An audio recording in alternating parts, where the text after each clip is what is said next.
Now, New York Governor Kathy Hochul put out a statement saying that she has directed state police to provide the NYPD with any help that they need. And she added that her heart is with Thompson's family and loved ones. Thompson was based in Minnesota. Her office is committed to ensuring the perpetrator is brought to justice. Now, UnitedHealthcare also put out a statement saying it is deeply saddened and shocked at Thompson's passing and that he was a highly respected colleague and friend. That statement went on to say they are working closely with police and their hearts go out to Thompson's family. So let's bring in Felipe Rodriguez, a former NYPD detective who watched that press conference with us. Felipe, what were your impressions of what police were able to reveal? I was amazed by the level of proficiency of the individual that committed the attack. The fact that he was able to clear these jams in such an efficient manner shows that he is very proficient with firearms. It shows the level of detail that it went through to be sure that he was able to escape from the scene.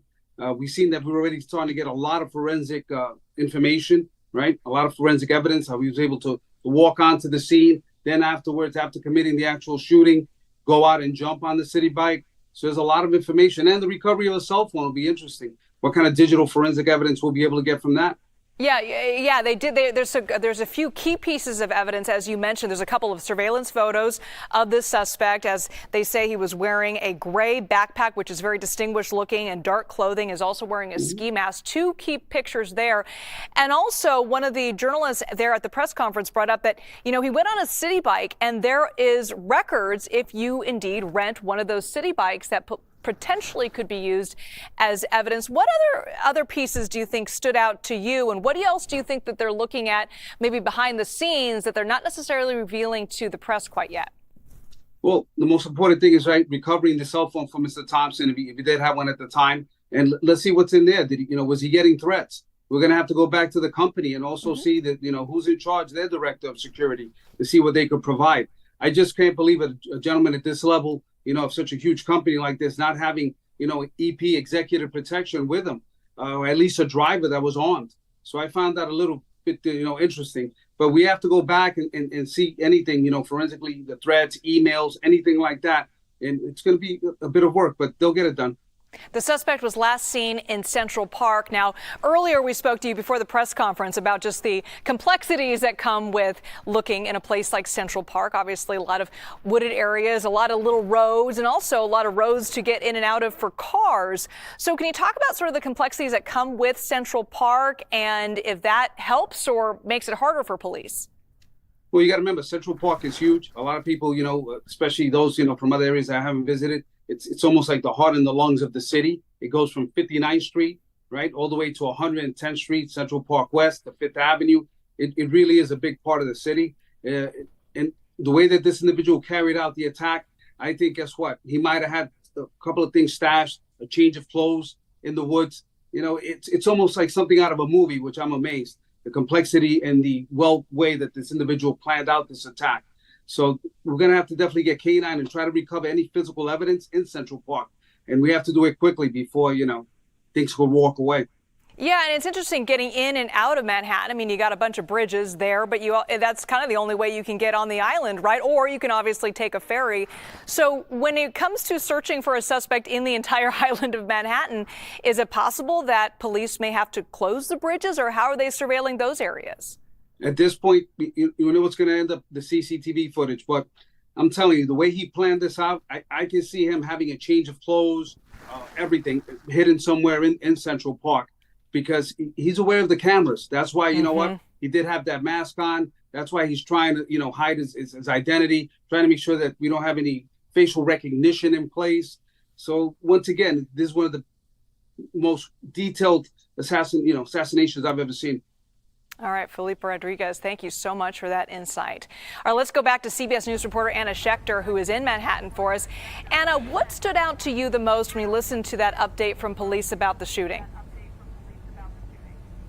Hey, Liz. Well, what stood out to me is how much more investigative efforts need to be underway. They recovered a cell phone from an alleyway nearby. They need to hack into that phone, go through it, find out if it even belongs to the suspect. But you can just imagine, as you were just discussing, that this was like a perfect crime. The fact that he knew exactly where to go, hop on the city bike, go north into Central Park. He could have ridden then over to the Hudson. There are so many different escape ways, and you think with so many police officers, so many cameras, and so many people in Midtown Manhattan, you wonder how this could have happened, and he clearly had a plan.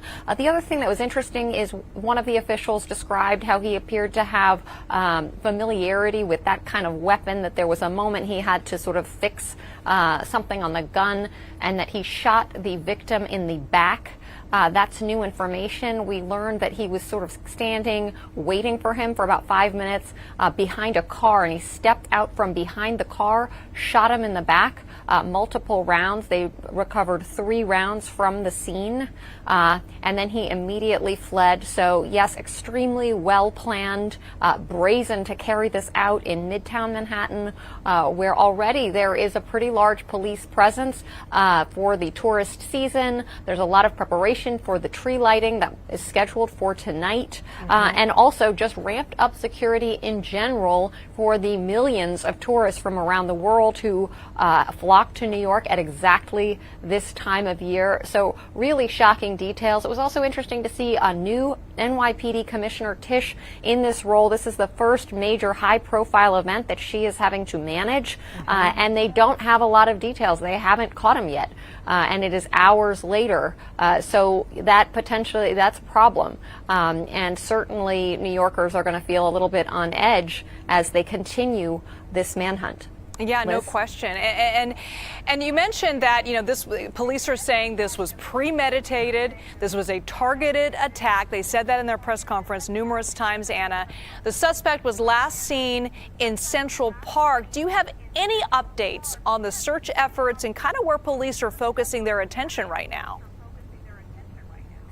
Well, they're going to be canvassing that park like crazy. They're throwing all of their resources, added police and investigators on the scene. The last known place he was riding on that city bike, on that bicycle, they have the last known footage of him on Center Drive in Central Park, and that's pretty specific. But then it seems that there aren't enough details to then follow him. He sort of disappeared in Central Park, and that's probably going to raise questions for the future about security in Central Park and how that might need to be ramped up. Remember, in New York City, you have seen spikes in crime in 2 neighborhoods. One, the theater district in Rockefeller Center area, that precinct exactly where this murder for hire was carried out. You've also seen murders up this year over last. And what's the other area where you've seen increased crime? Central Park.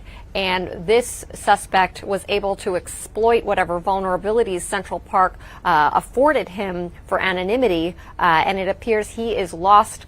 Once he, was on that last camera hit, we don't know where he went at this point, and I believe that the New York City Police Commissioner moved up that press conference. They want to get the word out.